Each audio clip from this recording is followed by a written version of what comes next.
안녕하십니까. 부동산과 주식을 좋아하는 부주아재 인사드리겠습니다. 금일 영상은 이번에 발표가 났습니다. 정부에서 일부 지역에 대해서 조정지역을 해제를 좀 전면적으로 했죠.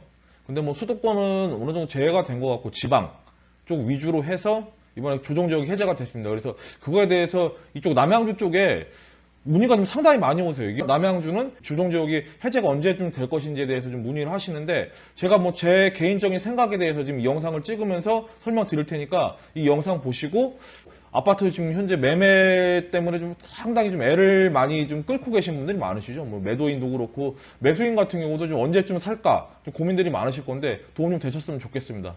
그럼 들어가기 앞서 구독과 좋아요 부탁드리겠습니다.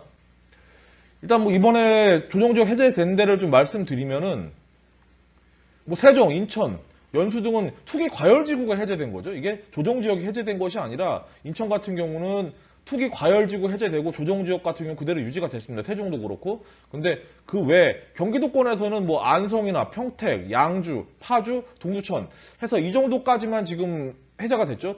경기도권에서는. 근데 뭐 이 지역 같은 경우는 공통점이 뭐 이번에 분양 같은 경우는 미분양들이 좀 많이 있는 상태고, 거래도 좀 잘 되지 않고, 그다음 청약이나 뭐 이런 것들 때문에 미분양도 좀 많고, 뭐 이런 문제들이 좀 있는 지역들입니다. 그래서 이런 지역들은 좀 이번에 해제가 된 것 같고, 그 외 지방은 전부 다 해제가 됐죠.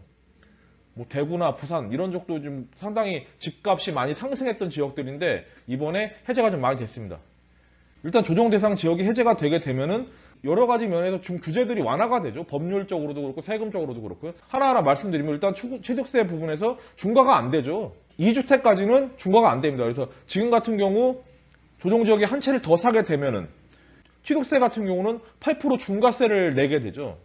공시지가 1억 이상에서는 취득세 중과가 되게 되고, 그때 8% 아니면 뭐 세 채부터는 뭐 12%의 취득세를 부담하면서 주택을 좀 구매하게 되죠. 그리고 일시적 2주택 같은 경우는 처분기간이 3년으로 늘어나게 됩니다. 조정지역 같은 경우 현재 뭐 2년으로 됐었죠. 원래는 1년이었는데 이번에 2년으로 정부에서 좀 완화를 시켜줬죠. 그래서 2년으로 돼 있는 이 상태에서 이제 3년이 적용이 되게 됩니다. 그리고 양도세 같은 경우는 거주 요건이 미적용되게 되죠. 이 부분도 좀 잘 좀 생각하셔야 될 게, 만약에 내가 지금 샀을 때는 규제 지역이 맞았는데 팔 때는 규제 지역이 아니다. 그럴 때는 어느 정도 이 소급 적용을 하게 됩니다. 양도세, 비과세, 소급 적용이라는 내용이 있는데, 이거 뭐 그 당시 때, 매매 당시 때 1주택자만 해당이 되고 2주택자나 뭐 이런 분들은 해당이 안 됩니다. 일시적 2주택이나. 그렇기 때문에 이 부분도 좀 꼼꼼히 보셔야 되겠죠. 그리고 양도세 중과가 좀 배제가 되게 됩니다. 지금 같은 경우는 일정 부분에서 양도세가 중과가 되게 되죠. 뭐 기타 지역 같은 경우도 3억 이상 기준점으로 해서 양도세 중과를 하게 되는데 이 부분도 미적용되게 됩니다. 그리고 유주택자 같은 경우는 담보대출 같은 경우가 좀 완화가 되죠. 그리고 전입조건 같은 경우 여러 가지 뭐 자금 조달이나 그다음에 입주 계획서, 뭐 전입 조건 뭐 이런 것들이 좀 있는데 그런 부분이 좀 완화가 되고, 장특공제 같은 경우 적용이 되게 됩니다. 그리고 종부세도 중과가 배제되고 자금 조달 계획서나 뭐 입주 계획서 이런 부분도 좀 완화가 되죠. 조정지역이 해제가 되면은 뭐 세금이나 여러 가지 규제 면에서 좀 완화가 되는 부분들이 있는데, 지금 같은 경우는 해제가 된다고 해서 뭐 대구 지역은 일찌감치 해제가 됐죠. 근데 큰 도움이 안 됐습니다. 이번에 뭐 아시겠지만 요새 같은 경우는 주택들을 거의 뭐 사시려는 분들이 많이 없으시죠. 거래도 좀 완전 씨가 말랐고 거래가 완전 바닥입니다. 지금 같은 경우는. 그렇기 때문에 뭐 규제가 해제된다고 해서 거래가 활성화되고 이러지는 않을 것 같아요. 현재 분위기를 봤을 때는 뭐 금리나 뭐 여러 가지 부분들이 있죠. 요새 같은 경우 미국 시장에서 워낙에 금리를 많이 올리기 때문에 우리나라도 따라갈 수밖에 없죠. 그 부분에서는. 향후 지금 주택담보대출 같은 경우를 많이 받으신 분들은 연말까지 해서 계속해서 금리 상승이 예정되어 있기 때문에 부담이 상당히 클 거라고 예상이 됩니다. 그리고 또 그와 더불어서 금리가 올라가기 때문에 집을 사시려는 분들은 계속해서 미루게 되겠죠. 뭐 그런 부분들이 있기 때문에 조정지역이 해제가 된다고 해서 요새 같은 금리 상승기에는 크게 거래가 활성화가 되고 이러지는 않을 거라고 생각이 됩니다. 뭐 일단 여기까지 간략하게 조정지역 해제되는 기존 주택에 적용되는 거에 대해서 말씀드렸고, 이제 뭐 진접지구에 있는 좀 대표적인 아파트들 현재 좀 거래가 어떻게 되고 전세 가격하고 어떻게 형성이 돼 있는지에 대해서 설명을 드리고, 그 다음에 향후 남양주 지역은 어떻게 될 것인지에 대해서는 제가 제 나름대로 개인적 의견을 말씀드릴 테니까 영상 끝까지 좀 시청해 주시고 도움이 되셨으면 좋겠습니다. 일단 뭐 진접 지역에 있는 대표적인 아파트, 말씀드리면 진저 부영 사랑으로고 있죠. 부영 사랑으로나 아니면 진저 금강 펜트리움. 뭐 역세권에 좀 어느 정도 근접해 있는 아파트들이고 그다음에 세대수도 좀 많고 거래가 좀 활발하게 이루어지는 그런 아파트들입니다. 이 아파트들에 대해서 지금 현재 가격이 어떻게 형성돼 있고 전세가는 어떻게 돼 있고 현재 나와 있는 매물은 어느 정도의 가격이 형성돼 있는지에 대해서 설명을 드리겠습니다. 진접 부영 사랑으로 같은 경우는 진접적으로 대표적인 아파트라고 좀 할 수 있습니다. 세대수도 1000세대가 넘는 대단지고 그 다음에 거래도 어느 정도 활발하게 이루어지고 진접 지역에서는 30평대 아파트 중에서는 가격이 낮게 형성이 되기 때문에 다른 아파트들이 좀 부담되시는 분들은 많이 좀 사시고 많이 좀 매매를 하셨던 그런 아파트 단지예요. 근데 현재 보면은 가격 추이를 좀 보면은 뭐 2020년에 4억 2021년도 5억 5천, 22년도에 5억 5천까지 신고가를 좀 경신했었습니다. 2022년도 올해 1, 2월 달에 좀 거의 다 최고가를 좀 찍었어요. 아파트 단지별로. 해서 5억 5천까지 찍었던 아파트가 현재 9월 7일 날 마지막 거래가 4억 6천까지 지금 거래가 됐고 최저가 매물을 좀 말씀드리면은 4억 2,500까지 지금 매물이 나와 있습니다. 그러니까 4억 2,500이고 5억 5천이니까 한 1억 한 2,500 정도 조정이 좀 된 거죠. 현재 거래가 되게 되면 그러니까 한 20% 정도, 20% 정도가 가격이 좀 다운됐다고 좀 보시면 될 것 같습니다. 최고가 대비해서 전세가를 좀 말씀드리면은 근데 여기는 그래도 조금 나은 편이에요. 전세가 같은 경우가 원래 3억 4천에 지금 계약이 됐거든요. 9월 16일 날. 근데 기존의 최고가는 3억 5,500. 그래서 21년 7월 30일 날 거래가 됐기 때문에 이 부분에서는 뭐 큰 부담은 없는 것 같죠. 전세가 부분에서는 크게 조정받지는 않았습니다. 그리고 진적 금강 펜트리움 말씀드리면은 뭐 790세대 진접 지역에서는 굉장히 좀 선호도가 높은 아파트예요. 금강 펜트리움 같은 경우는 가격 같은 경우도 제일 높게 형성이 돼 있고 그 다음에 전세 가격이나 뭐 이런 부분에서 선호도가 좀 상당히 높은 아파트입니다. 최고가를 좀 말씀드리면은 20년도에 4억 8천, 21년도 6억 8천, 22년도에 6억 3,400까지 거래가 됐고 현재 거래를 말씀드리면은 9월 1일 날 마지막 거래가 됐는데 5억 원이 거래됐습니다. 5억에. 근데 제가 봤을 땐 이거는 조금 특수 매물 같아요. 이건 뭐 가족 간의 증여라든지 뭐 이런 식으로 진행됐던 그런 매물이지 않을까 이게 생각이 됩니다. 그리고 현재 나와 있는 최저 매물은 5억 4,800이고 그 다음에 마지막 거래를 좀 말씀드리면 아까 말씀드린 5억 거래 전에 거래됐던 5억 3,900이 마지막 거래라고 좀 할 수 있습니다. 그래서 8월 16일 날 5억 3,900이 됐고 6억 8천에서 5억 4천까지 거래가 됐기 때문에 1억 4천 정도가 가격이 조정받은 상태고 여기도 뭐 한 20% 정도 가격이 좀 내린 상태입니다. 현재는. 그래서 현재 나와 있는 최저 매물이 5억 4,800이라고 말씀드렸죠.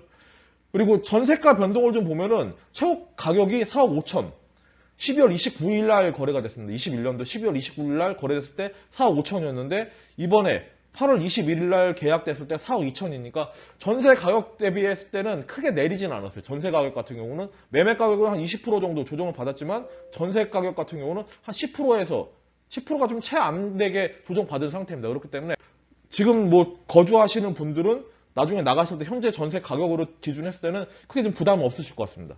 그런데 다음 소개시켜드리는 아파트들은 약간 좀 문제가 좀 발생할 소지가 있습니다. 다음 아파트 좀 소개시켜드릴게요.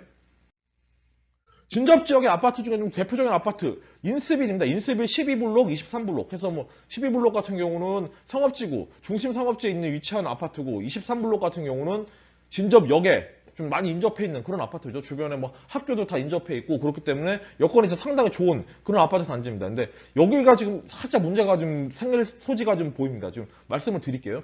일단 최고 거래 가격을 말씀드리면은 34평형이죠. 여기 단일평형. 그래서 5억 3천이 거래됐습니다. 20년도 그리고 21년도에 6억 6천 그리고 22년도에 22년 초였죠. 뭐 1, 2월 달에 6억 2천까지 거래가 됐었는데 이번에 최근 거래를 보면은 5억 9천까지 거래됐습니다. 이게 지금 현재 최고가 대비 3천이 지금 거래가 3천이 다운돼서 지금 거래가 된 거죠. 마지막 건데 5월 28일입니다. 지금 현재 9월 말이죠. 그러니까 거의 4개월 동안 거래가 지금 없었습니다. 그리고 현재 나와 있는 최저 매물은 5억 4천.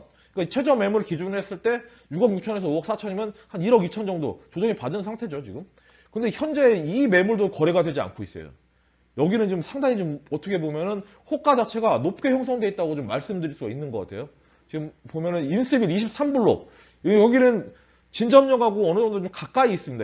23블록 같은 경우는 12블록은 오남역에서는 조금 거리가 떨어져 있기 때문에 완전 역세권이라고 하기는 그런 아파트예요. 좀 약간 거리상으로는 떨어져 있는 아파트고 신한 인스빌 23블록 같은 경우는 진접역에서 도보로 뭐 10분 내에 충분히 갈 수 있는 그런 역세권 아파트인데 현재 거래되는 추이를 좀 말씀드리면은 최고가부터 먼저 말씀드리고 20년도에 4억 8천 거래되고 21년도 6억 2천, 자, 올해 5억 9천5백에서 올 초에 5억 9천5백까지 거래가 됐었는데 현재 최근 거래를 말씀드리면 8월 4일 날 4억 9천5백에 거래됐습니다. 4억 9천5백. 5억 이하로 거래가 됐고 그다음 현재 나와 있는 매물들을 보면은 최저 매물이 4억 7천5백. 5억 이하짜리 매물들이 상당히 좀 있는 상태예요, 여기는. 그렇기 때문에 갭이 좀 상당히 많은 상태입니다. 여기하고 거의 뭐 4천에서 5천, 뭐 6천, 7천 이 정도 가격이 벌어지는 상태입니다. 지금 같은 친한 인스빌인데 여기는 4억 7천5백까지 매물이 나와 있고 여기는 5억 4천까지 매물이 나와 있기 때문에 이 부분이 상당히 좀 나중에 이 12블록 같은 경우는 조정폭이 좀 어느 정도 있어야 될 것 같은 그런 생각이 듭니다. 그리고 더 큰 문제는 전세 가격이 지금 상당히 문제예요. 전세 가격이. 지금 보면은 전세 가격 같은 경우가 최고가가 4억 5천이었습니다. 12블록 같은 경우. 근데 이번에 마지막 거래된 전세 가격을 보면 3억 1,500에 거래가 됐습니다. 3억 1,500. 3억 1,500이면은 기존에 있던 전세 가격하고 갭 차이가 거의 1억 4천이 나죠. 1억 이상이 납니다. 1억 이상이. 1억 이상의 전세 가격 차이가 나고 현재 나와 있는 매물 대비했을 때 5억 4천, 최고 전세가는 4억 5천. 이 부분이 나중에 여기가 혹시라도 5억 이하로 떨어지게 되면은 이 들어가 있는 세입자 부분은 나중에 이 조건으로 맞춰서 똑같은 조건으로 세입자를 구할 수 있을지, 전세 세입자를 구할 수 있을지가 조금 의문이 됩니다. 그리고 인스비 23블록 같은 경우는 최고 전세가 4억 2천. 근데 이번에 거래된 가격이 3억 4천. 그리고 현재 나와 있는 최저 매물이 4억 7천5백, 그 다음에 최고가는 4억 2천이니까 여기도 나중 되면은 이분이 이제 8월 달에 2021년 8월 19일, 그 다음에 이분은 2021년 10월 23일, 그러니까 23년 8월 달, 9월 달, 10월 달, 뭐 이쪽에 지금 최고가들이 요즘 모여 있어요. 전세 가격들이. 근데 그분들이 이제 내년 가을, 겨울, 내년 가을 정도, 여름에서 가을 사이에 나오게 되는데 이 분들은 자기하고 똑같은 조건으로 해서 세입자를 구할 수 있을지가 의문이고 그렇게 되면은 지금 임대인 같은 경우는 이 세입자들한테 돈을 돌려줘야 된다는 얘기인데 나중에 이 부분에서 조금 문제가 발생되지 않을까 이런 생각이 듭니다. 잘 좀 생각하셔갖고 이 인스빌 같은 경우 제가 봤을 때는 뭐 가격이 이 정도 가격이면은 그래도 좀 접근할 만하죠. 4억 7천5백이면은 20년도 최고가입니다. 20년도에 이 4억 8천까지 찍었던 아파트가 2년 전 가격으로 좀 돌아간 거죠. 4억 7천5백이면은 이 정도면 메리트가 있지 않나 이렇게 살짝 이런 생각은 드는데 조금 요새 같은 경우는 워낙에 거래가 좀 잘 안 되고 금리 인상 시기이기 때문에 조금 좀 지켜봤다가 생각 있으신 분들은 이 가격이면 어느 정도 뭐 큰 나중에 돼도 크게 물릴 가격대는 아닐 거라는 이런 생각은 좀 조심스럽게 좀 해봅니다. 네, 그러면 여기까지 해서 현재 진접 지역에 있는 아파트 매매 추이에 대해서 좀 말씀드렸고 그 다음에 향후 남양주 지역은 조정 지역이 어떻게 될 것인지에 대해서 설명을 드릴게요. 일단 남양주 지역이 조정 지역이 해제가 되게 되면은 아까 말씀드린 기존 주택 같은 경우는 뭐 세금적인 면에서나 뭐 여러 가지 면에서 좀 완화가 되는데 또 다른 면이 있습니다. 이게 어떤 면이냐면은 청약이죠, 청약. 남양주시는 이 부분에서 제가 봤을 때는 조정적 해제되기가 힘들다는 생각이 들어요. 남양주 왕숙지구 뭐 잘 아시죠? 워낙에 뭐 유명하기 때문에 왕숙지구나 진접 이지구 같은 경우 가구 수로 하면은 거의 뭐 거의 8만 가구가 넘어가죠. 왕숙지구 같은 경우 6만 6천, 7만 뭐 거의 이 정도 되는 가구가 분양 예정돼 있고 그 다음에 진접 이지구 같은 거 뭐 한 13,000 정도 하면은 둘이 합치면 거의 8만 가구인데 8만 가구가 지금 분양 예정이 돼 있습니다. 뭐 양주 역세권도 있고 그런데 일단은 조정적이 해제가 되게 되면 어떤 부작용이 있느냐면은 전매 완화가 되는 전매가 가능하다는 거는 내가 사고 나서 바로 팔 수 있다는 거죠. 전매를 할 수 있다는 거죠. 그렇게 되면은 왕숙지구 같은 경우는 워낙에 인기가 많기 때문에 뭐 떴다방이나 뭐 이런 분들이 상당히 많이 생길 거예요. 그리고 뭐 전매가 생기고 웃돈 바로 팔고 그다음에 그걸 갖다가 다시 돌리고 막 해서 계속 피가 붙고 막 이런 것들이 부작용이 상당히 많았거든요. 그 전에. 그렇기 때문에 이런 부분이 부작용이 있기 때문에 제가 봤을 때 남양주 지역은 조정적 해제되기가 힘들다는 생각이 듭니다. 그러니까 청약적인 면이죠. 청약에서 세대원 재당첨 완화나 아니면 분양권의 의무 거주 완화 그 다음에 이 부분이 조금 또 있죠. 분양가 세안제가 적용되는 이 부분이 완화가 되기 때문에 분양가가 상승할 요인이 있습니다. 이 만약에 조정적 해제가 되게 되면은 그렇기 때문에 제가 봤을 때는 향후 남양주 지역은 조정적을 해제하기는 좀 힘들지 않을까. 청약 같은 경우는 주택법이나 뭐 이런 것들을 좀 개정을 해야 되죠. 그렇기 때문에 당분간은 남양주 지역은 좀 힘들지 않을까. 혹시라도 왕숙지구에 뭐 미분양이 많이 나거나 이렇게 되지 않는 이상은 남양주 지역은 조정적 해제가 힘들지 않을까 이게 예상이 됩니다. 그러니까 제가 지금 말씀드린 거는 제 개인적인 의견이니까 좀 참조하시고, 혹시라도 남양주지역은 언제 조정지역 해제되는지 고민하시는 분들은 제 의견 좀 참조하셔갖고 도움이 되셨으면 좋겠습니다. 그럼 여기까지 해서 제가 준비한 내용 다 말씀드렸습니다. 이만 방송 마무리하겠습니다. 감사합니다.